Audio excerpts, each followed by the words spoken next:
Greetings, Universal Orlando fans. It's time for the unofficial Universal Orlando podcast.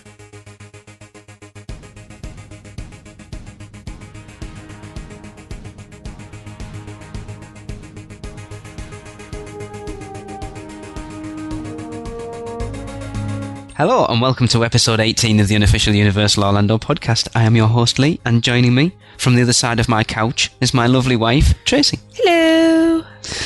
Alright. Yeah. Yeah. Okay. And also joining us from the other side of the Atlantic is Darren. Hi Darren. Hello! Hello. Internet, you missed it off. You're supposed to say, hello Internet. I like that. I'll get it on the outro. Absolutely. Right, I don't think we've got anything to announce on this one, have we? Nope. Oh. Anybody got anything to chime in? Actually, I have. I have.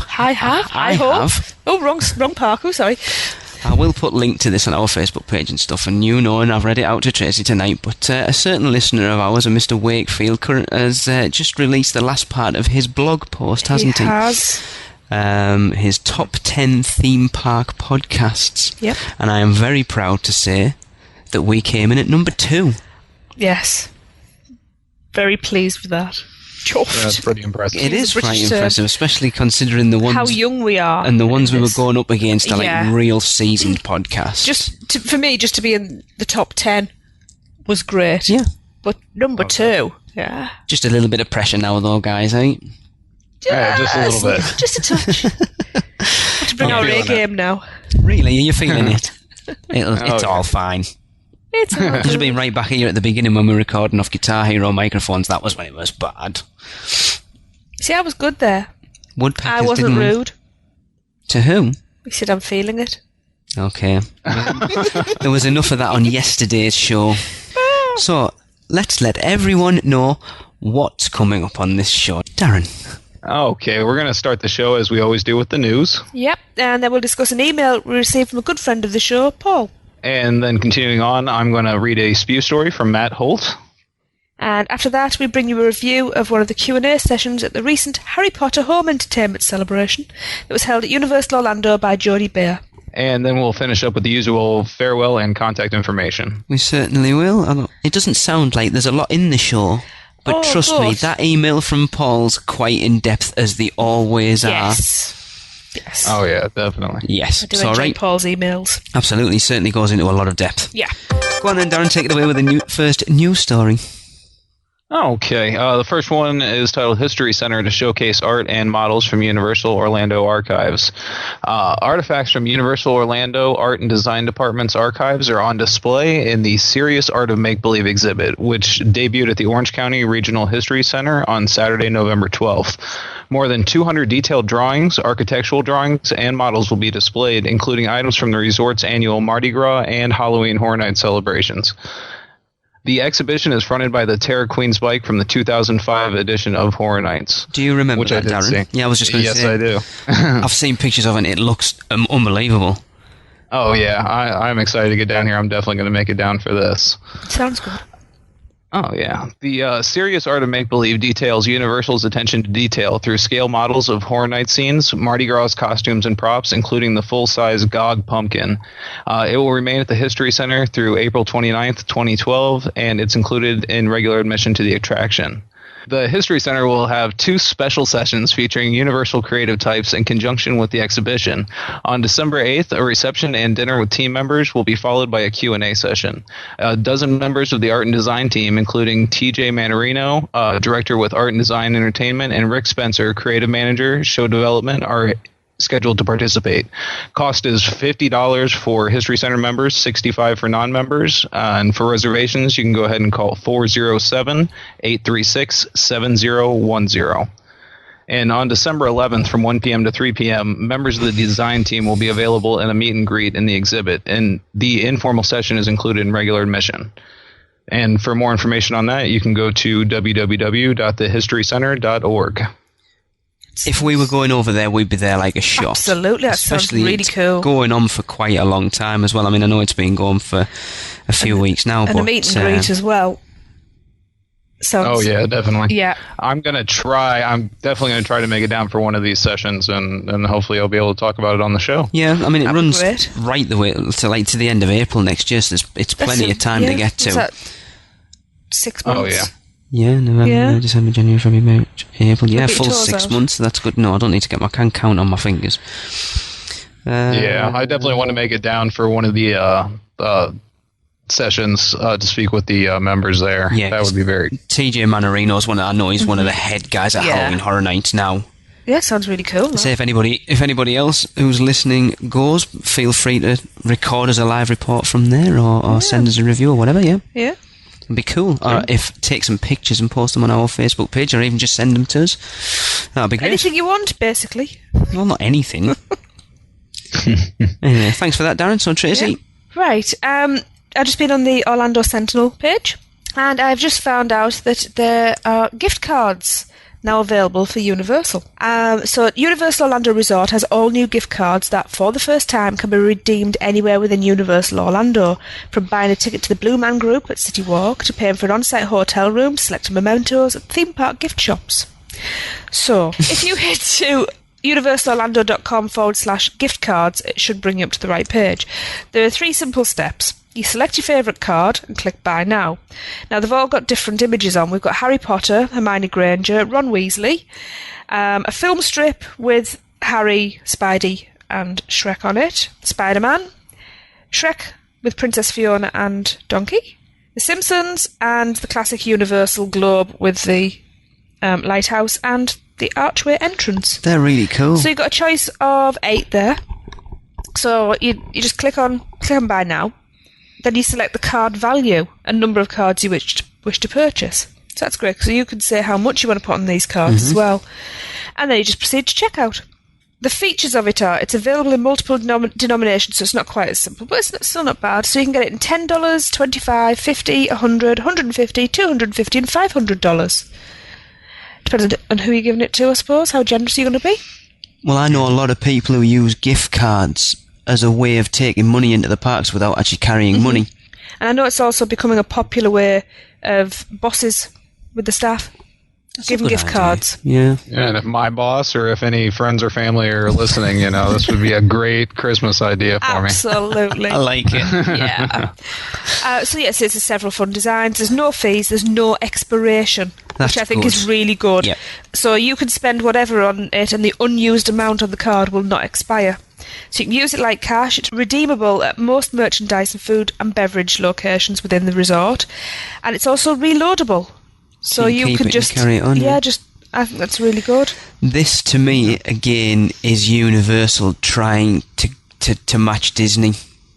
Because Disney gift cards are quite big. And like I say, I know a lot of people who go to Disney, rather than take cash into the parks, they'll load up a gift card and take it in, because you can use them anywhere. There's no need to take cash into the parks with you. Yeah. Now, there are some frequently asked questions, and a few of them are quite relevant, so I'll just run through a few of those if that's okay. Where do you purchase the gift cards? Well, as I've said, universalorlando.com/gift cards. But you can also purchase them at participating retail, dining, hotel, guest service and other locations throughout the resort. So it's not just an online thing, so it's good to know. That's great. What forms of payment are accepted for the gift cards? It says basically anything: cash, credit card, traveller's checks, or online with credit cards. With the reloadability of these cards, you can only do that in person, not online or over the telephone. Right. That then makes that option not that good. Well, no, but if you're a regular going into the park, and maybe it's like that's your kids' spends on that card, you can go in and load your kids' cards up or whatever, your group's cards up, and then they're responsible for their own money then. If people are using it for not taking money into the parks, a lot of people might want the option of being able to load them up before they go away. So that money's set aside, that's on my Universal card, that's set, I know that spending money's there. I think the reloadability, though, is probably more for the locals. To be honest. And, the pass holders and what have you. You get round it, as long as there's nothing on it, you just buy a new one. Of course, yeah. Right. Or you just buy a new one anyway, and then just use that, whatever's left on it when you go to the parks. Right. Shipping. Yeah. The gift cards purchased online can be shipped domestically via the US Postal Service. Obviously. Yep. And it'll be FedEx to most countries internationally, but it doesn't say which. I assume that when you go through to check out. It'll tell you whether it'll it say would or exclude not. what they're there and everything. Yeah. You can have the gift cards expedited for an additional fee. Expedited? Speed it up. Right. Express. You can only have it shipped to the address tied to the credit card, though. Right. So you can't have it, as a gift and then ship it to somebody else. Yeah. That's to stop fraud, though, isn't it? Somebody's asked, can you send personal messages or a photo to the recipient? But obviously the answer is no, because it's going to you if you buy it. Well, that's all right. You just get around that anyway, don't you? You just get it shipped to you and then send it on yourself. Yeah, that's a good one. You can actually purchase your theme park tickets with it as well. That's good. I like that. Oh, yeah. You can't, however, use them online for any online shopping. So if you want to buy something, you buy it in the park. That's a general rule of thumb with most gift cards, to be honest. That's an interesting question. Can I use Universal Gift Card to purchase additional gift cards? Why would you want to do that? The answer's no. Well, to split it up, I suppose. If you say somebody's been very generous and giving you £500, you think, I'm going to spend that, but I know. Yeah. You can't do that. And you can't redeem it for cash either. And they're not refundable. Right. Well, that's fair enough. Yep. The one thing that does concern me a little bit on there is it says redeemable at most merchandise and food and beverage locations. Mm-hmm. And now I know how sometimes it goes, like with the meal deal and that kind of thing. I wonder what the limitations are on that. And I've actually been looking around the website and I haven't found them as of yet. I'm assuming this is fairly new, so more information might come through over the next few weeks. Definitely. Oh, yeah. It's just been released today. Yeah, just a couple of hours ago. Yeah. They are saying, be very careful with your card, because if it gets lost, stolen or destroyed, it will not be replaced. Yeah. Which, is fair enough. So it doesn't say whether you have to sign it or anything. If you lose it, then someone else, if it's not like a strip card or a chip and pin or anything like that, anybody else can use that money that you've put on there as well. Right. Anywhere that sells them, if you're not sure how much is left on yours, you can go and have your balance checked. Or there's also an information line you're given as well that you can call. So that's quite handy to know that you can be in the park and not have to ring somewhere. You can just go into a kiosk or somewhere and say, okay, tell me how much is left on here. So yes, that's something I've just found literally minutes ago. Very good. Go on then, Darren, which card would you have? Oh, I'd go with the Harry Potter one, I think. Though Spider-Man's looking pretty good there, Yeah, too. that's pretty cool. The Simpsons one's quite good as well, actually. Yeah. I'll take any of them. As long as they've got plenty of money on them. I'd be going with the Universal Orlando Resort one. Yeah, that one has a nice look to it as well. It's really iconic. Yeah. And it's very similar to one of my favourite photographs we have. It is, you're right, yes. That I took. So, I've got the last two. So, Universal Orlando offers free parking to Florida residents after 6 p.m, Darren. Woohoo!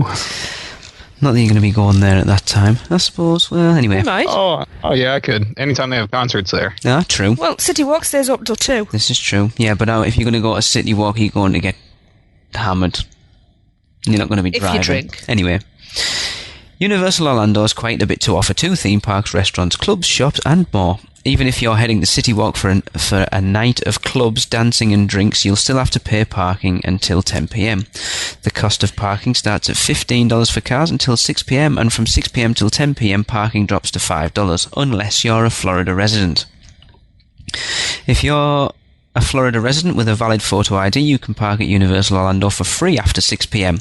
While you're only saving a few dollars, those few dollars can go towards something else. Saving on parking will pay for almost half the cost of a party pass at City Walk. Buy a soda, or you can just save it. It doesn't state on Universal's official website how long this special will be going on, but we have heard this special is valid now through December the 24th.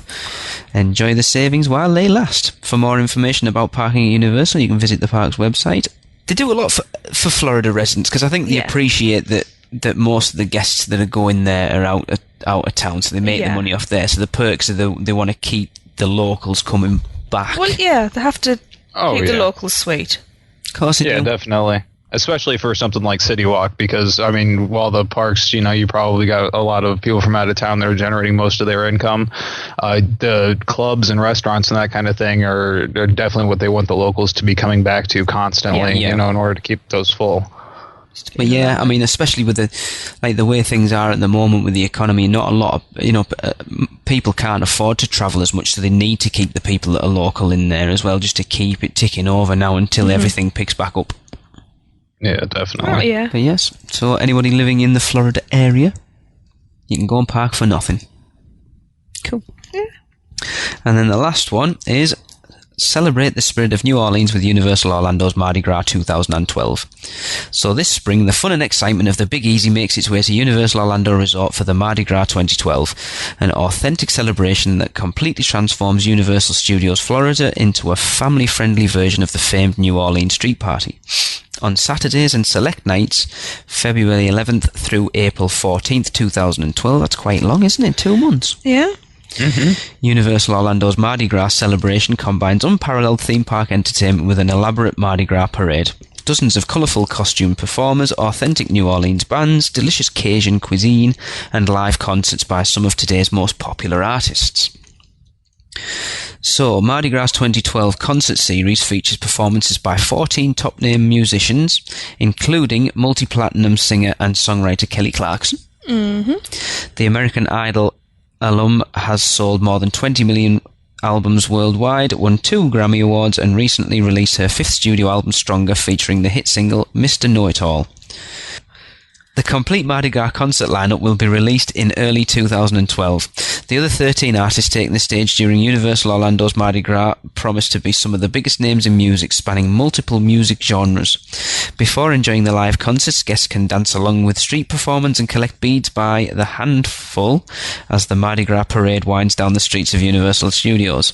The parade's elaborate handcrafted floats are built by Blaine Kern Artists, the same company that designs the floats for the Mardi Gras parade in New Orleans.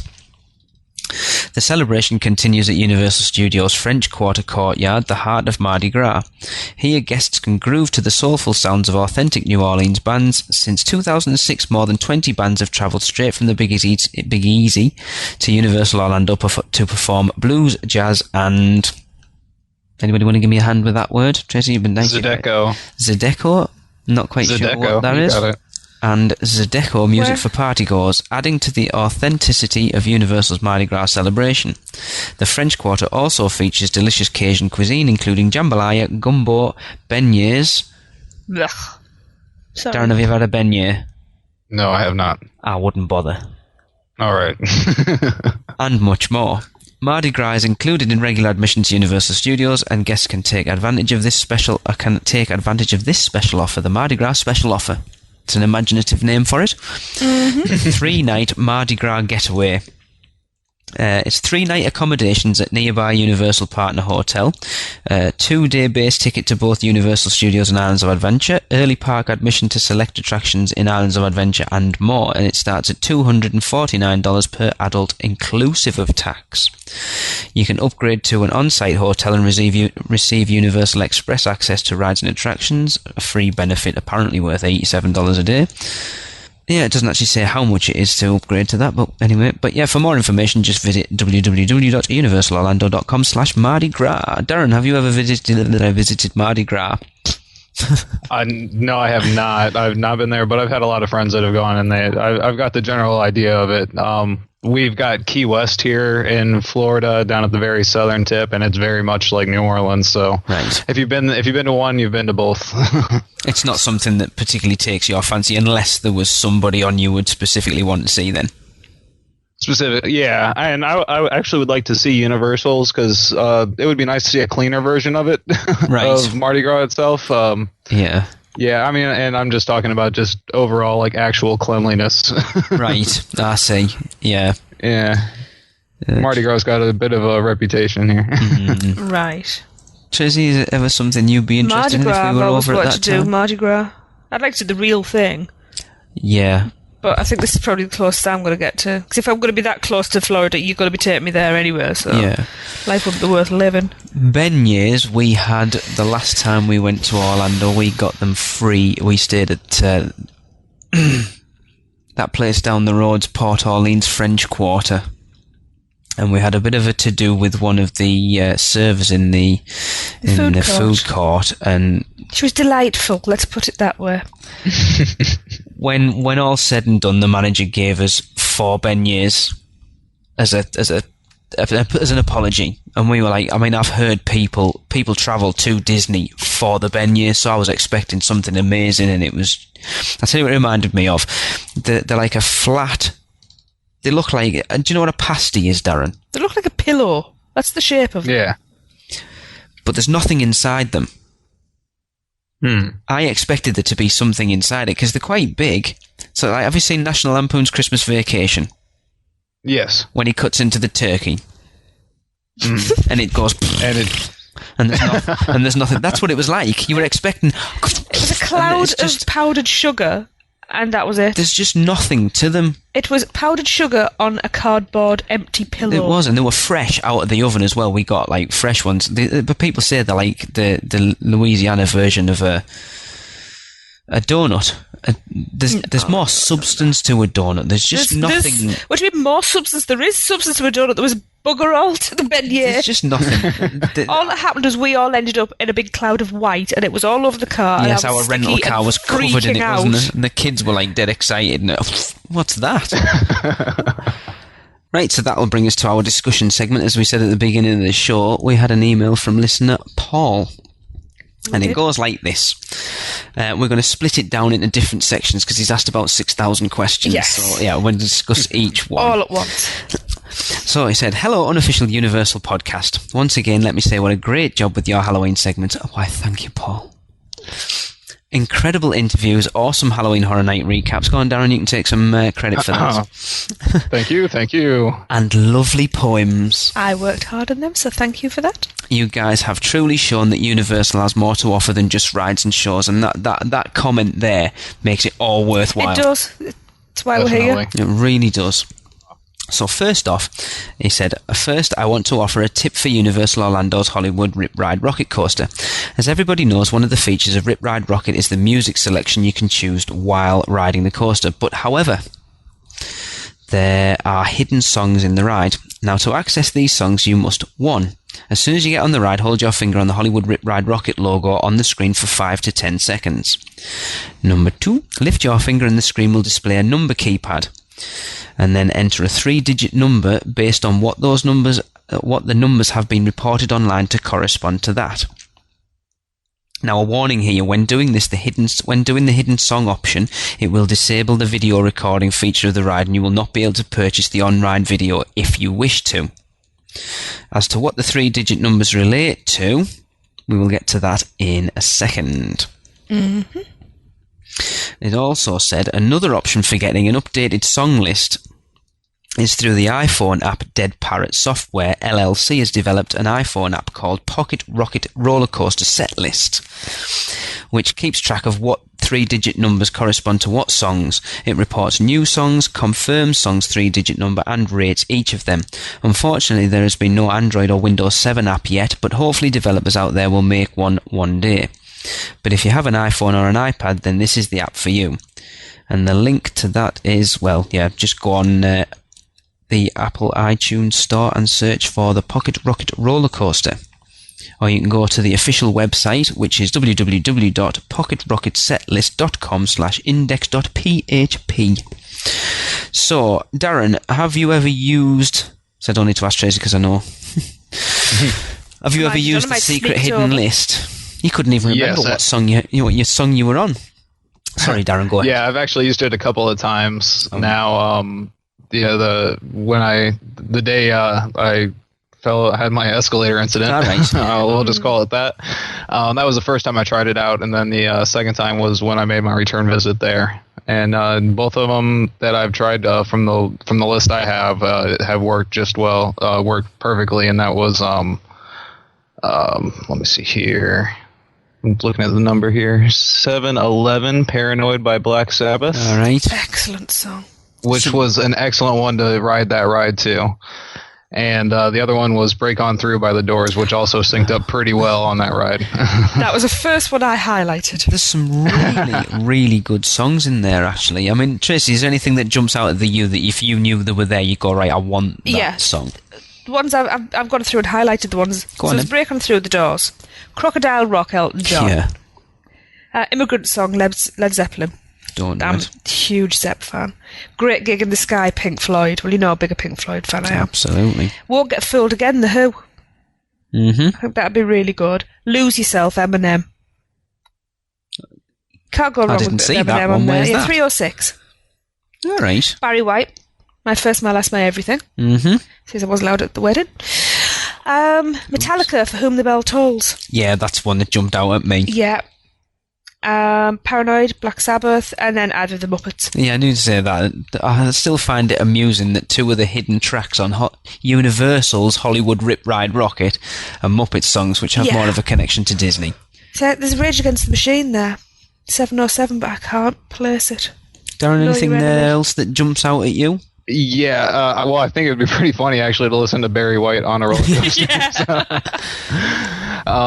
But, yeah, Lose Yourself, I didn't notice that either. Yeah, and then I just saw Public Enemy right above it. Brothers Gonna Work It Out. I didn't see that. No, right, there's a definite one. Where's that? What number's right that above down? Lose Yourself. No, I haven't got Number that. 305. I haven't got 305, I've got 304, I've got Billy Joel. You've got a different list to us, Mr. Darren. Well, we must have some new stuff. I haven't got a 305 on my list. And then also El Nino, Unreal. That is an excellent song, and that's a very upbeat one, so that would be pretty cool on roller coaster as well. What number's that? That one I have at 714. No, you haven't got that either. Oh, Where have you got your list terrible, Lee. Oh, from the email. Really? The one I sent you? Yeah. I haven't got them. From his email, yeah. It must have been updated then. Oh, right, I see. You've clicked right. I see what you've done. Right, hang on. Smithereens on there as well. Yes, they were. We didn't know the hell they were. See, Muse would probably be quite a good one. I'm not... The names, a lot of the Muse songs don't mean anything to me. I'm sure I know what Stockholm Syndrome is. But see, Float On by Modest Mouse, I love that. That'd be quite funny to go on to. I was going to say the Pink Floyd one. I'm so pleased to see it's not another Brick in the Wall Part 2. Because it's so cliched now, that song. See, I think I'd have to go with Rage Against the Machine as well. Although, again, it's another one that I don't know a lot of. I know the songs, but I don't know what they're called. But I think I'd have to go with Vogue, Madonna. That's a different one. If you've heard one Rage Against the Machine song, you got the general gist of the pretty much, collection. What you'd want is Killing in the Name Of, but the uncensored version. That would be fun. Oh, definitely. Oh, wow. Night on Bald Mountain. And you take... Who the hell's Modest Mossig... I can't even say that. Masogsky. Yeah. So, yeah, anybody... I think I'd be going with... Well, I think it'd be either Eminem or All of the Doors. See, I would go... I think out of that lot, if I was picking one, I'd go for Whom the Bell Tolls, Metallica. It is lacking some Slipknot here, I have to say. Or some System of a Down as well. Definitely. And Avenged Sevenfold. Oh, yeah. Yeah, that'd be cool. Right. I think we need to blanket email Universal from like 6 million people. Avenged Sevenfold, please. Avenged Sevenfold, System of a Down, Slipknot. Make it happen. Or else. So, yeah, for anyone who's interested in that, we will post a link to the Orlando Attractions magazine page with all these on and how to do it. But, yes, that's... I did know about it last time we were there, but I think it's one of those things you're more likely to try if you're a regular visitor on it, rather than just going like that once or twice. Definitely. Yeah. And that ride, it takes off quick because it's on a moving platform and everything. So as soon as you sit down, you have to be ready to go to push that button to get it started, or you will run out of time. So. Oh my god. So pick your song beforehand. Is that the normal list, or is that... That's the full list. That's what I had. Yeah, Intergalactic Beastie Boys, that's what I want. That's what I went with. Isn't that one of the regular songs? Yeah. The only time I've ridden it, that's what I went with.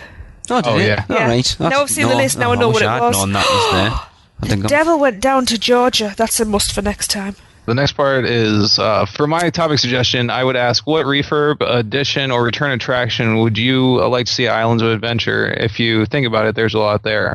Other than Harry Potter, of course, where would you like to see get a nice refurb or addition to? Would it be Dudley's Do-Right's Ripsaw Falls, based on what Jim Hill told you about the sudden stop of development of the ride of animatronics? Or would it be the High in the Sky Seuss train ride, which was originally supposed to be Sylvester McBean's very unusual driving machine over at Seuss Landing?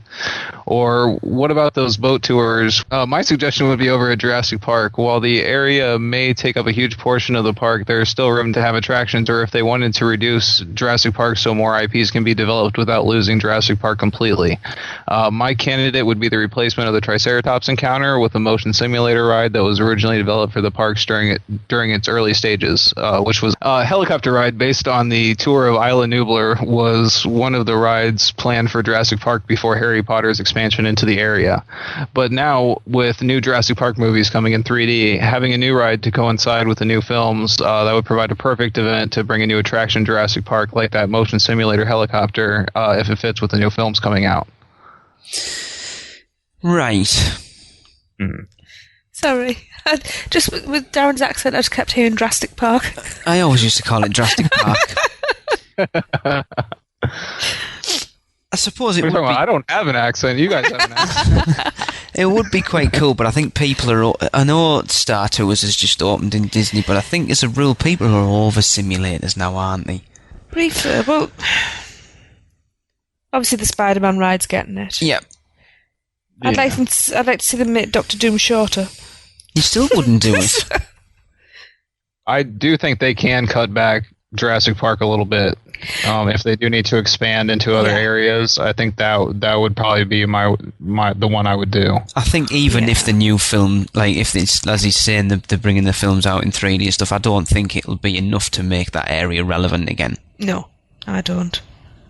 Right. It needs too much work doing to it, to be honest. It's a shame because the Discovery Centre's freezing when you wet. Yeah, but it is. You walk up to the top of port of entry and that's what you see across the lagoon, but the problem is now you've got Hogwarts looming in the background. It kind of takes away from it a bit, so you could level that. The thing with the Discovery Centre is I don't think they kept on top of it because everything looks so tatty. Look at those the dinosaurs. You're supposed to be able to look and see what their vision's like, and they were falling to bits. They were health hazards. Well, Darren, you go a lot more than we do. When was the last time you set foot in the Jurassic Park Discovery Centre? Probably before you guys did, to be honest. It's one of those things I just walk by at the park every time. I see it there. It looks like a shop or a store or something like that, and I always end up just walking right by there. I've gone blank. River Adventure. Yep. The first time we went, the hadrosaurs had holes in the necks. No, the first time we went, it was working perfectly. Well, the second time we went, 2005. The second time we went, the T-Rex was in for refurb. Yeah, she'd gone on holiday. Yeah, the T-Rex is back out, but the hadrosaurs. The hadrosaurs are still looking a little ratty. Yeah, I think one of the speakers wasn't working when we went in 2005 as well. There was something missing as well. I can't remember. Yeah, the T-Rex. No, on the outside. No, when you see the two little, is it compies with the shirt? There's something around there that was missing as well. It is looking. It's a strange one because tatty. You've got within a 5 to 10 minute walk 3 water attractions. Yeah. And unfortunately, the two next to each other are far better than the River Adventure. But I will say for the River Adventure, it does have a really good drop. It is excellent. Mm-hmm. You know, Marvel Superhero Island's pretty. It's getting done what it needs doing to it, apart from possibly taking out Stormforce Acceleratron. I would like, if they're going to keep Stormforce Acceleratron, I would like it not to have that instant stop at the end because I nearly got whiplash. We'll go around each area. Any suggestions for Marvel? Additions, refurbs, anything that needs, like I say, Spider-Man's the obvious one, but it's getting what it needs. It should be at least half the park. What, Spider-Man or Marvel Superhero Island? Yeah. We'll just do half Marvel and half Harry Potter, and I'll be okay with that. Really? Yeah. We could, I think with the recent film, they could do with something more than a restaurant for Captain America. It's an awkward one, though, isn't it? With the whole thing that Disney own it now, it's like, I know Universal, it's whether when that contract was signed, that was part of it. But yeah, they could do, you know, with everything that's coming out now, and the Avengers is out soon as well, isn't it? So Marvel's massive at the moment, isn't it? It is. So there's huge resurgence over the last few years. But what type of attraction are you going to put in to incorporate? Where would you put it? See, I'd love to. I'll tell you what I would like to see changed. As you come round past wherever the Captain America eatery is called, Captain America's Diner, and you sort of like there's the what's it called, like the stage set at the back. Was that where we saw something that stage? where they do shows, you know. That Oh, sort where the of Matt stuff. Hoffman thing was. Is that what was there? What did we see in there? Halloween. Bill and Ted. Darren, what is that? Is that stage thing at the top end of Marvel Superhero Island? Is that part of Marvel Superhero Island, or is it part of Toon Lagoon, or is it part of neither? It's in No Man's Land. It's not part of anything, I don't think. I think it's just more of it's just like a central stage area. Is there actually anything currently in there? I'm guessing there's not, because the last thing I remember is, just like you said, Matt Hoffman's BMX extravaganza That's thing that they never had been going in there on. when we've been in there. Let's So. backtrack. No, it was seasonal because he was actually doing every show. Really? So, and he was actually, so he was doing competitions for like half the year, and then the other half of the year he'd do the show. I didn't Wow, know I he didn't was actually realise involved that. with it. Cool. That's pretty cool. Yeah.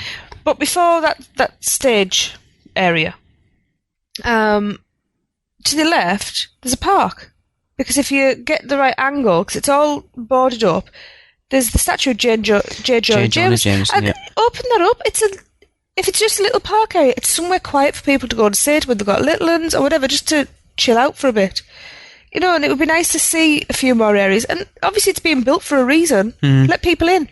Well, or you could make that stage area, that arena, whatever it is, part of Marvel Superhero and do some sort of Marvel stunt show.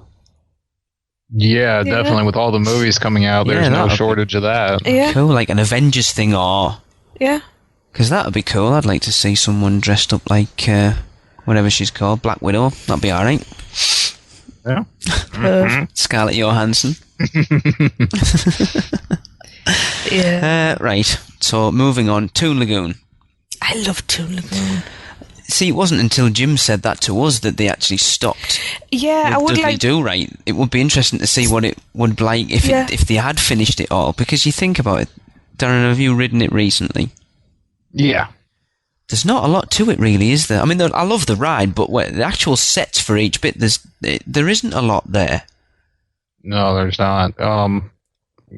Yeah, you can definitely tell that there was a lot more intended there than there actually is there. So when you go up the lift hills, there tends to be something halfway and then a water curtain at the top.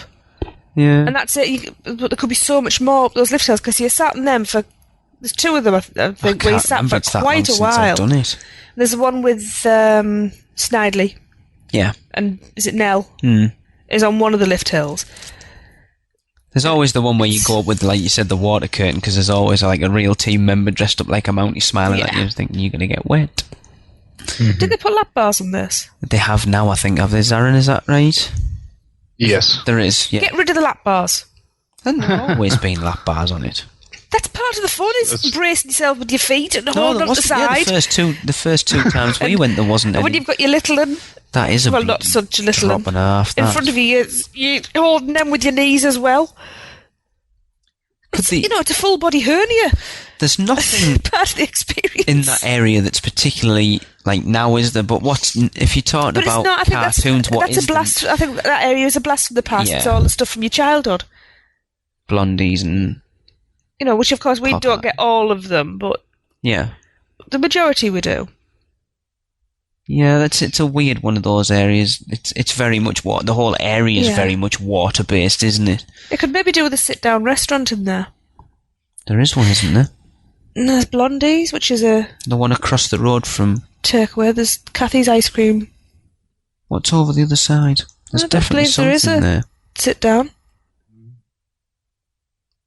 I'm sure there is, Because the Captain America... I'm trying to think. No, the Captain America diner is a sit down, but that's not... I don't think it's ever been open. Really, isn't it? Yeah, but I don't think it's ever been open. So you've got quite a walk before you get any sit down. Well, We've just never gone in it. Yeah, Captain America's open. I actually ate there last time. But it's kind of like, it'd be nice to... This half of the park doesn't seem to have anything that's sit down. And I think Toon Lagoon, you'd have like cartoon, like, Betty Boop and Blondie waitresses and stuff like that. I think that'd be quite cool. Darren, any suggestions for Toon Lagoon? No, I like you guys said, I actually like it there. It reminds me, I know I'm talking about Disney, but like the treehouse area of Disney. Like how that just kind of brings me back to being a kid again, and I get that same kind of feeling from Toon Lagoon. So it's one of those. It's like Zeus Landing Toon Lagoon. It's one of those places in the middle of summer when the sun's shining, it pops, and it's just... It does, the colours just zing. Yeah, and there's a lot of fun to be had in there, running around, standing and posing under all the little... I love those. Speech bubbles. Yeah. And, walking Marmaduke and... Yeah, definitely, and the water stuff for the kids to play in. Yeah. That's the fountains that are shooting from one side to the other and that kind of thing. So, I always see a lot of. I mean, that's where I see people having a lot of fun constantly. Is there? No, so I think there's not much there. Right. So Jurassic Park. I've got Upset Level Hunter. If he ever listens to it, I can say that. Just level it. Level it. Darren, make it Harry Potter. Yeah, I'd say. I think it's coming, isn't it? Yeah.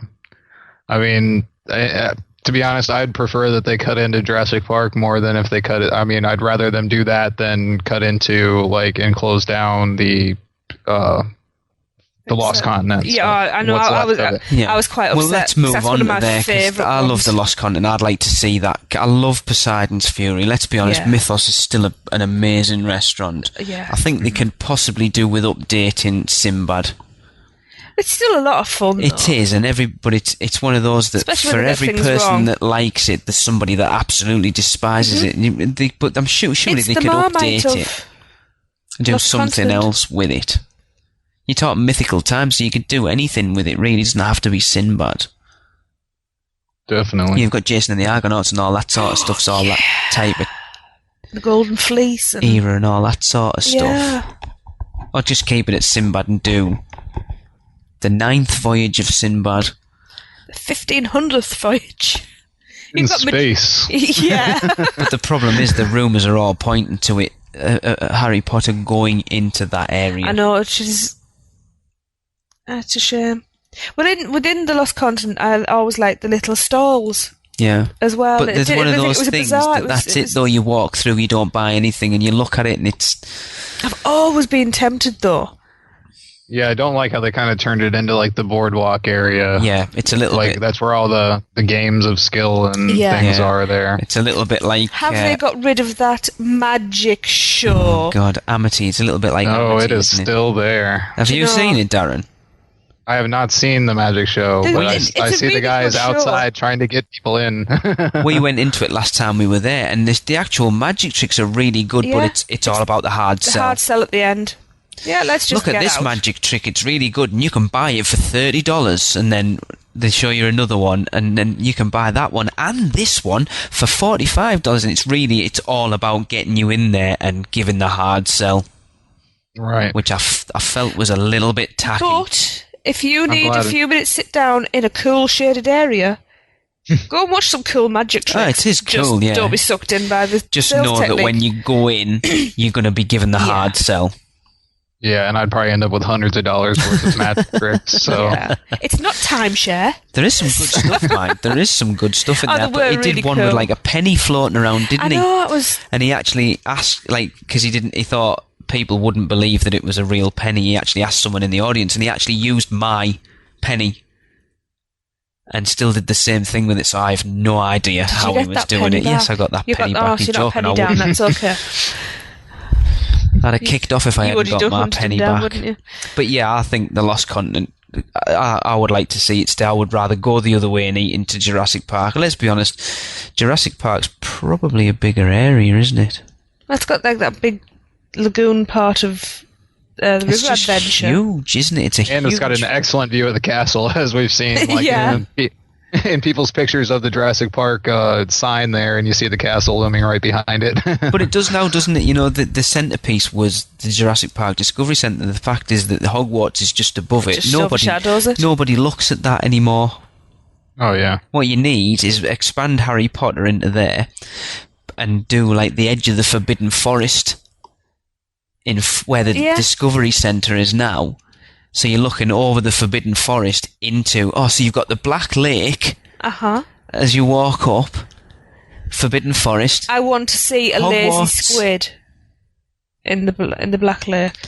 Right, and you can have the little boat ride across the lake to the Wizarding World like they do, like the first years do at the beginning of the year. That sounds like a plan to me. That would be cool. I think that would. Well, there you go. Or even if they could make a water-based, like, Jaws-type ride based on, like a story in the lake, that would be excellent as well. Like mer people and like the giant squid and hinky punks. Is it hinky punks? And I always get them. Which one's the ones? Is it Grindylows or hinky punks? Grindylows. Hinky punks are the ones that have the lantern that trap guests in the swamp. They've got one foot in the hop. Yeah. Grindylows. Do we know a little bit too much? Yeah, so we're geeks. But yeah, I'd be disappointed, like, for one reason and one reason only, in the Mystic Fountain. Oh, please put that in port of entry, because it fits over there. It still fits with everything. Love it. Just don't get rid of it. It's so much fun. And if you go for the first time, don't tell your kids. Yeah, well, you didn't. Just tell them to just go and have a look and see what they can see around it, and all of a sudden just watch the face when it starts talking to them. Well, it's like even if the Lost Continent doesn't have a lot of people in it, Darren, you'll know you walk past. How often do you see nobody at the Mystic Fountain? Oh yeah, quite often. And so I mean, you're able to get up there and talk to it. It depends when you go though, because sometimes it is not manned, and I have gone up to and talked to it at points. Really? Well, we've gone when it's been quiet, and we've just gone and sat quietly to the side and watched other people come up and get shocked by the interaction. I love it. I think it's such a brilliant idea. It's very simple as well. Yeah. Yeah. Well, you got to understand, I go off season a lot too, so when I go there, it's usually when the park's nearly empty. So. But it's another distraction for people to keep people out of the queues for other things as well. There's not enough of those things around, like non-attractions. Mm-hmm. Distractions from the attractions. Yeah. Well, that's what it is, isn't it? You need that. There's a lot. Disney do a lot of that, and I think Universal need to jump on that a little bit more. Yeah, and they have done it a little bit, like in the Harry Potter section, where they've got the shows that just spontaneously show up on the street. We need more street. We need more street theatre. Yeah, I love the streetmosphere characters. Yeah. Yeah, so we're on to Zeus Landing. Any additions or refurbs and that? I know it's been painted recently, as far as I'm aware, because I know, who was it I was listening to? Apparently Theodore Geisel's wife's very, very strict over the upkeep of that. Good. Because it's my favourite area. She will go into the park and go, that's not right, get it painted now. I am a huge Dr. Zeus fan, to the point where I'm going to make it a permanent feature of my body shortly. I love Zeus Landing. Darren, is it one of your favourite places, or are you not bothered? I don't have kids or anything. I like it. I like walking through there. The one thing I would like to change in there is the color of the pavement. It's like black pavement, and when you're walking around in there, it feels like it's about 120 degrees. Right. In all of the Zeus books, pavements tend to be yellow. Right. So maybe they should change that. It's probably an upkeep issue. The fact if you're having to paint the pavement, you're going to have to be touching it all the time with the amount of people that are going through there. Especially that seems to be the main way that people get from the front of the park to the Wizarding World as well. Yeah, I had thought they could have done more with Horton here. Well, Horton, because it's funny, that was my idea. Of course they had the film, and it was very cute and funny. It has no real presence, really. I'm just mentally going through all the books. Yeah, I think possibly the Lorax, because there's a Lorax film coming out soon, isn't there? Lorax is... That could be something that they could add in there. What they would add in there, I don't know. The thing is, it's... The Lorax, for me, I love it because it's got such a good environmental... what's the word I'm looking for? Message. That is completely relevant. More relevant today than it was when it was written. It's just... I'll tell you what I will say, I don't know whether it has been, for the last time we did the Cat in the Hat, it was looking tatty. You could see the bits that the Thing 1 and Thing 2 were attached to, and it was a bit... It was incredibly tatty. It was starting to look, and I love the Cat in the Hat ride. Yeah. Mm. Even the big hat was looking faded. As far as I'm aware, that's been painted recently. Yeah. Carousel needs to be faster. So that's another one. It's like, but then you've got, like, when you did One Fish, Two Fish, Blueford, whatever the hell it's called. Yeah, I don't care how cold it is. Have the water. People know it's a water. Like hell if I don't care. You know it's a wet ride. It was freezing the day we went over there. You know it's a wet ride. You know you're going to get squirted. Just tone it down a bit so you just get a little spray rather than full in the face. But you're going on a ride where you expect to get squirted. Just leave the water on. Need to make the food better in Circus McGurkus. Yes, please stop using cardboard as pizza bases. But I have to say, it's nowhere near as bad as Pizza Safari. Or Pizza Planet. Or Pizza Disney. Planet and Disney. Dan, have you ever eaten in Circus McGurkus? Yeah, unfortunately, yes. It's pretty bad, isn't it? I must we do admit, keep going back, though. It's one place where we went the first night we did Halloween Horror Nights, didn't we? We went in there, and it wasn't that bad, actually. It was more last time it was bad. What did we buy and not eat? Those, carried around? like, iced bun things. What, they're dry as They were a dry as the thing. hobs of hell, I think my mum would say. Yeah. What a hob is, I'm not I've no quite idea, sure. but yeah, I think Horton Hears a Who and the Lorax, I think, should have Yeah. stuff that, because they've done the films, they're obviously more in people's forefront, aren't they? Yeah. They could do more with Sneech Beach as well. Because there's so much to that story. And there's what? Some Sneech footprints and one floating in the lake. I mean, I like Paul's idea about the old the boat tours that used to... Yeah. Because I do believe the music's still on the soundtrack, Skipper Island boat tours. Because the boat's still there, isn't there? If you look... You just go from Port of Entry over to I'm not Jurassic sure Park, where it mate, did, yeah. because the we've been boat's down still the on port. the mooring. Yeah, we've been down to the moorings. Yeah. At the end of Port of Entry. Oh, yes, we have, you're right. Yeah. It's lovely down there, actually. Very peaceful. Anybody else got any other suggestions? I'll take that as a no. Anybody listening has any ideas? Feel free to send us an email. It'd be interesting to see what other people's ideas are. Let's not forget Port of Entry. Everybody forgets Port of Entry, and it is part of Islands of Adventure. Yeah, but Port of Entry doesn't need any improvements as far as I'm concerned. I It's have perfect. one improvement. A big sign either end that says, slow down, listen, and look around. People miss so much in that area. We will get on to that. Sorry, at it's one of some my point. soapbox issues. It's a fantastic area. Go on then, Tracy, read us the next part. Next part, right. Well, I also wanted to ask you guys two things that came up in the news and on your podcast. First, you probably heard about the Simpson show being in trouble. But now news comes that the deals were made and the show will come to an end in the future. Which leads me to the question, is the Simpsons ride in trouble? When the show comes to an end, whenever that is, I don't believe Universal will keep the ride going long after that. In fact, this would make a perfect opportunity for Universal to find a good replacement. But this time, with the great cash Harry Potter is bringing, it would be nice to see the whole building and ride system completely refurbed to something new. I say this because Universal has rethemed two of their attractions already. I include Jimmy Neutron from the Hanna-Barbera ride. I don't want to see a repeat of the same timing and movement again, so I hope The Simpsons may come to an end. This is coming from a huge Simpsons fan, but after 20 plus years, it's time. Any ideas, anybody? I don't think the writing's on the wall just yet. I think The Simpsons is that ingrained in today's society. Whether it's running or not, It'll still go for a while. They're going to show reruns for years.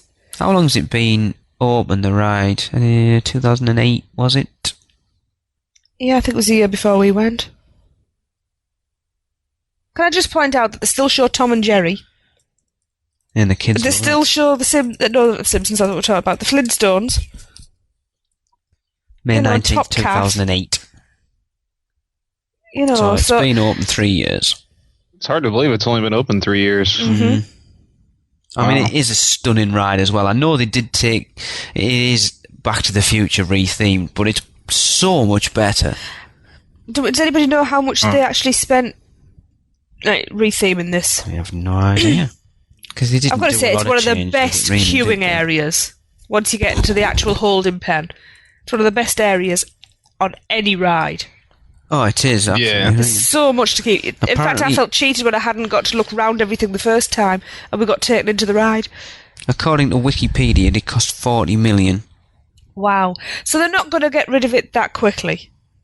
Oh no, hang on, that was at Universal Hollywood. Sorry, It cost $30 million at Universal Even so, Studios that's- Florida. So that's just by still- retheming it, still only saved them $10 million. Yeah. No, I can't see it going that.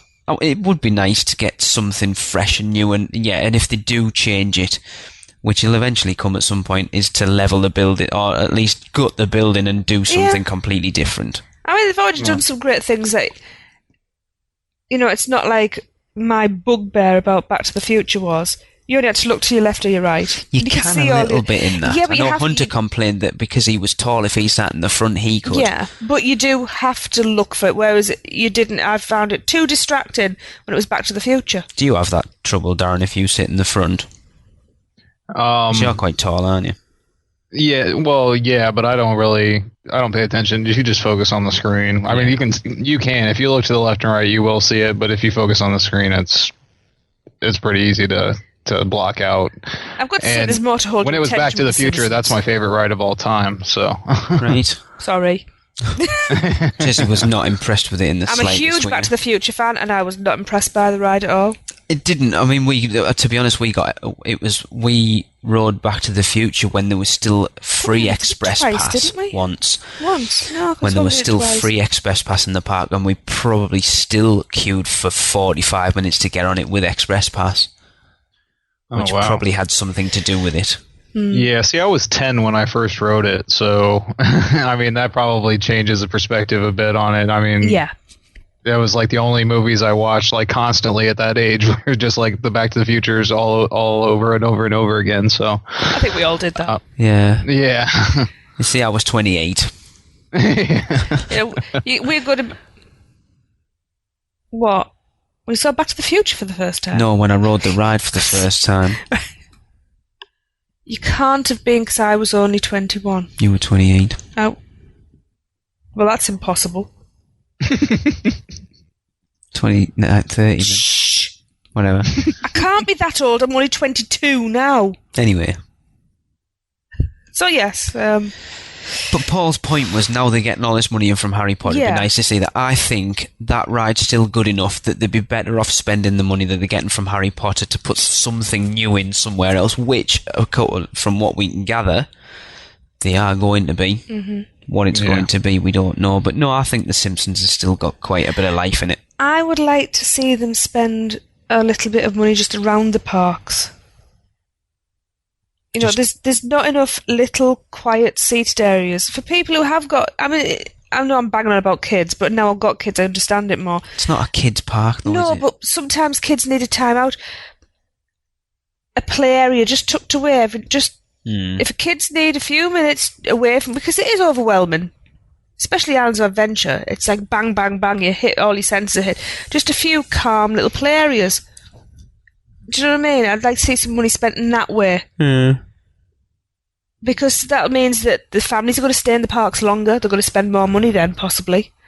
Rather than going, right, he's having a tantrum. That's it. We're going to have to leave now. Yeah. Say at 2:00.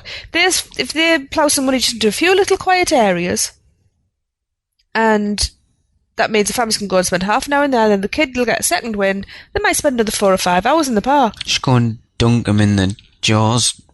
In Jaws. Not the water, just in Jaws. Whatever. You can do that, actually. You have to hold them upside down. But Yeah. Social services, don't worry, I am the main parent. Anyway, right, we'll move on to his next one, because we've still got 2 to go yet. I said, my next question is, in your interview with Michael Roddy, which was awesome, by the way, I know you guys have heard rumours about Disney doing an adult Halloween event for the Studios park. I want to know how you feel about the ideas of Disney getting into the adult-themed Halloween Horror Nights, and would this cause Universal to do 2 Halloween Horror Night events at the parks? Just wondered, since Michael Roddy said he works for Disney, but also over at Disneyland Paris they tried an adult version too. Terrorific Night, wasn't it? Yeah. So could this change the landscape of Universal Halloween Horror Night plans? Who knows? I have the solution. Well, They have 2 parks.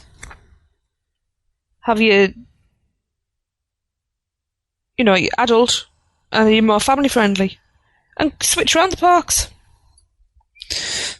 The Terrorific Night at Disneyland Paris, from what I can gather, it's funny actually. I was listening to the Disney Brit podcast the other week, and Adam was talking about it because he went.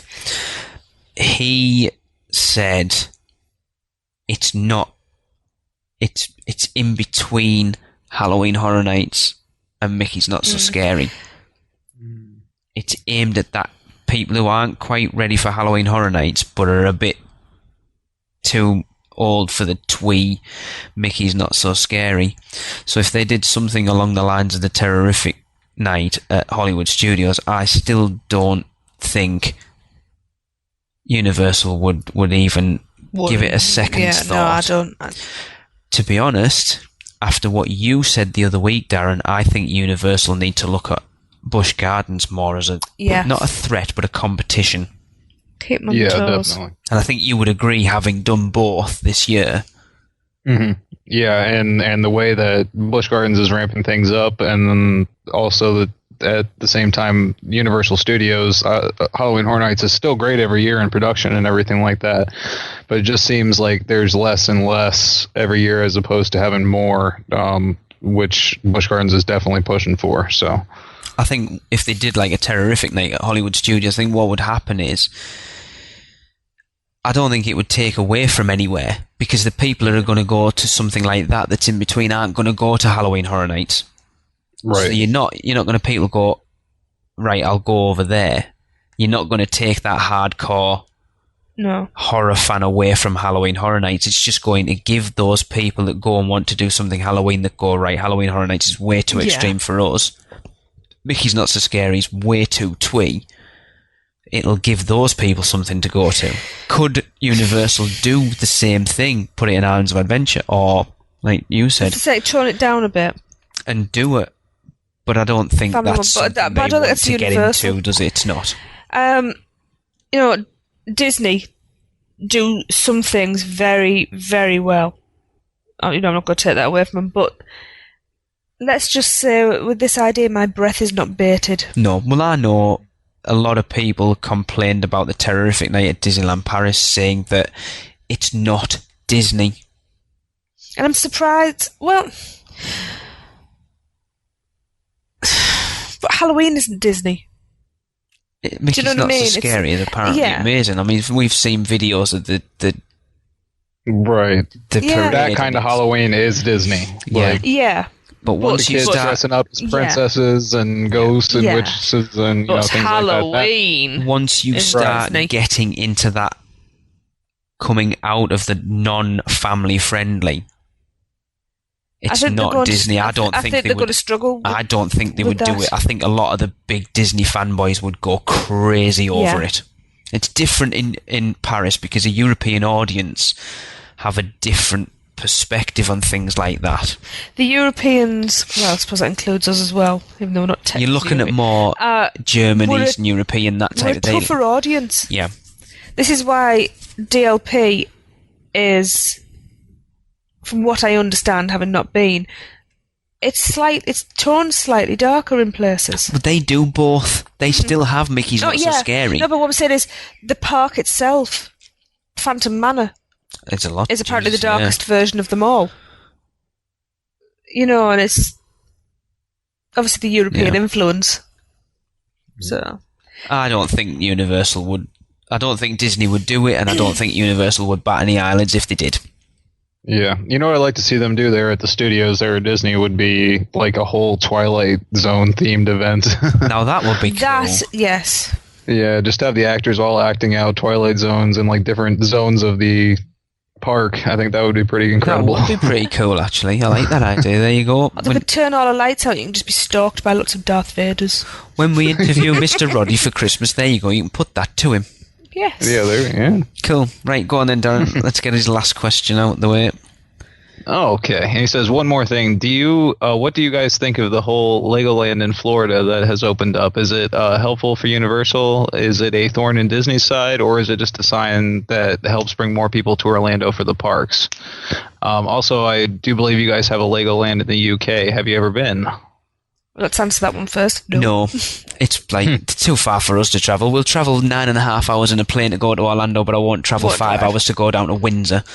Well, to be honest, the price that we pay over here to get into our theme parks, I'd rather fly over there and spend the money over there. And actually, the Legoland park is in my area. It's Winter Haven, isn't it? Is it? Yeah. Yeah, it's Well, where the old that's Cypress Cypress Gardens, Gardens, isn't yeah. it? Yeah. It's a good So hour It's out even of- closer. Yeah, it's Have even you closer to been? me than... no, I have not been yet. I was going to say, and is that's it just due to something the that ticket prices. is it something you'd be interested in then? Yeah, I wouldn't mind going to see it, but mainly what I'd like to see is the city models that they built and that kind of thing. It's You a know, whole mini land, isn't there? Yeah. Yeah, but the admission prices are about the same as Universal Studios or Disney Wow. World. Really? So I mean, I've got Yeah. to say, And it does seem to be splitting people down the middle. Apparently, it's not open on Tuesdays or Wednesdays either, I heard today. Interesting. oh, I didn't even know that. That but can't be good for business. Seems a bit weird. I don't know whether it's true, but I was listening to a podcast Yeah. today and they were talking about it and said apparently it's not open on Tuesdays and Wednesdays. My view on this, just from the buzz or not buzz, Or lack thereof. yes, lack thereof, of buzz, that I have been hearing is that it's a thorn in nobody's side. It's not going to bring people to Orlando for it. It's going to be we've got a spare day, we're sick of shopping. Oh, look, there's Legoland. Yeah, I don't think anybody's going to make a real trip out there either to go. It's going to be, much as I love the place, it's going to be like another Gatorland, I think. From what I've heard, it's very kiddie based, and I mean small kiddie yeah. based. Mm-hmm. Yeah, it's definitely geared for small children. Now I can tell you their opening weekend here, it was on every news channel in Florida basically, and they did have a very big turnout for the beginning. Because there are a lot of people that love Lego, and of course a lot of families with younger children that come into the area. Now, I do think once they see the admission prices, a lot of them will be like, it's a new thing, so everybody was interested to go see it. But I think as time goes on with the admission prices, they're going to have to come down, or Yeah. you're not going to have as many visitors. Yeah. I'm sure I remember when they first started talking about that, they were talking about doing a lifetime pass for like $1,000 or something. Yeah, Yeah. not something I'm interested in. Well, let's be honest, it's weird because Cypress Gardens closed. Why?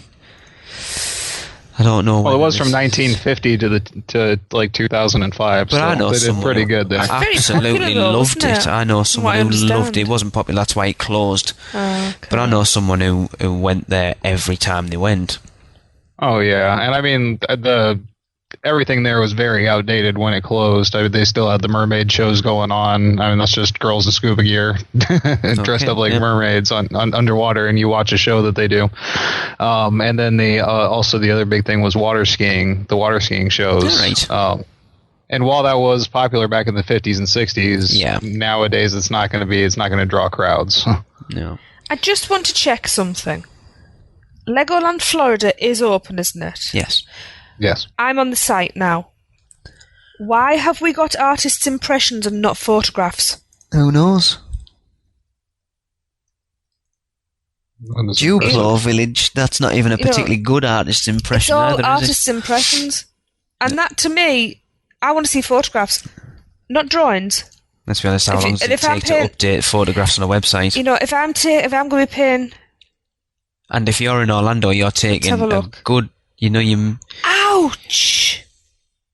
$129? Oh no, one day That's a- ticket's $75. Yeah. Yeah, that's what I'm saying. Yeah, an ambassador lifetime membership to all Legoland parks. Preferred parking and special events is $2,500. Wow. And I'm sorry, but if I'm shelling out just for a day $75 each, then I want to know what I'm going in to see. I don't want to see artist impressions. So anybody who, if anybody from Legoland happens to hear this, you really need to update that. Yeah, so the general consensus between us three, I'd say, is it's not really doing anybody any harm or any favours. No. Right. Yeah, would we all agree on that? I think they're going to need to do more to We'll have see. longevity. Yeah, it's another option, isn't it, at the end of the day? So, yeah. So Paul finishes off with, well, great podcast and an incredible job you guys are doing. Keep it up. Fantastic. Now I'm going to go ahead and read our S.P.E.W story, and this one comes from Matt Holt, and his story is titled Soaking Savior. We attended Halloween Horror Nights on opening night, which was marked by an insane downpour that lasted about an hour. We were making our way to the H.R. Blood and Guts house when the rain really started to come down in typical Florida fashion. In order to get out of it, we took shelter in the first place of cover we could find. This turned out to be the backstage exit of the house. We got pinned down for a good 30 minutes, and scare actors came and went, not breaking character, which is cool with me. But eventually, a young lady who appeared to be a floor manager for the house came and uttered the words we wanted to hear. "I've come to take you to shelter." She led us through the backstage area of the house and to an area undercover near the disaster queue. We really appreciated the cover to dry off until the rain stopped. While it may seem small, we could easily have been left there for another 30 minutes, if not for the demonstration of great customer focus by this young lady. So that's very cool. Thank you very much for sending your story, Matt. And if anyone else has a story or great team member interaction that you want to share with us, then please email them to us at unofficialuniversal@yahoo.co.uk and entitle them S.P.E.W. S-P-E-W. As we talked about in a recent show, the Harry Potter Home Entertainment Celebration at the Wizarding World of Harry Potter took place at Universal Orlando from the 11th to 13th of November, and we were lucky enough to be sent a review by Jodie Bear. She attended a Q&A session on the Sunday, which included the panel members Mark Williams, who played Arthur Weasley, Donald Gleeson, who played Bill Weasley, George Harris, who was Kingsley Shacklebolt, Warwick Davies, who was Griphook, and Professor Flitwick. And here's what she sent us. I wasn't planning on attending the Harry Potter weekend. I thought the packages were too expensive. When I won tickets to one of the Q&A sessions through an annual pass sweepstakes, I figured it would be fun. I would consider myself a Harry Potter fan, but the people at the event were rabid. Universal decided to use the seating time to train cameras on the audience's various merchandise available to buy in the Wizarding World of Harry Potter and show some of the Harry Potter tattoos many of the attendees will probably regret in the future. The panellists were a mystery until the event started, but I was happy that we got Warwick Davies, but was hoping for either Luna Lovegood or the Weasley twins. Overall, it was standard theme park stage session, overly peppy host, where do they find those people, employees found and screened questions, etc. The questions were standard as well. Mostly, which character do you like most, or which movie was your favourite to shoot? The best part is the self-deprecation of the actors. Mr. Gleeson, whose father played Mad-Eye Moody, was only in 2 movies, and when asked what his favourite line was, he answered that he only really had 1 line. Mr. Harris seemed completely out of it the entire time and only managed a well-thought-out answer twice. Mr. Williams and Mr. Davis really took over the panel from the beginning, but they had an easy back and forth between them that managed to create some interesting moments from some dry questions. Mr. Davis took quite a few opportunities to push his book, Size Matters Not. It became a running joke throughout the session, and both he and Mr. Williams gave a plug for the Harry Potter tour at the Warner Brothers studio in London. Overall, I had quite an enjoyable time. There was some confusion over my tickets, like Universal did not tell everyone involved that there were people who would show up with a printout saying they won tickets. However, after being sent to a couple of different employees, I got my tickets. Apparently my tickets were special, and after waiting for about 20 minutes to go in, an event services employee asked to see our tickets, then sent us to a separate section where we skipped about 150 people and eventually got 3rd row seats. I have no idea how much people paid for the Q&A session tickets, but I wouldn't have paid more than $20 for them. But I am not as rabid a fan as many of the people there. According to Mr. Davies, Leprechaun fans are the worst, then Star Wars, then Harry Potter. Highlights. It was free. Mr. Davis led the audience in a charms lesson where we learned to swish and flick. We made a good game out of trying to figure out if Mr. Harris was drunk, high, or just out of it. Things I would change.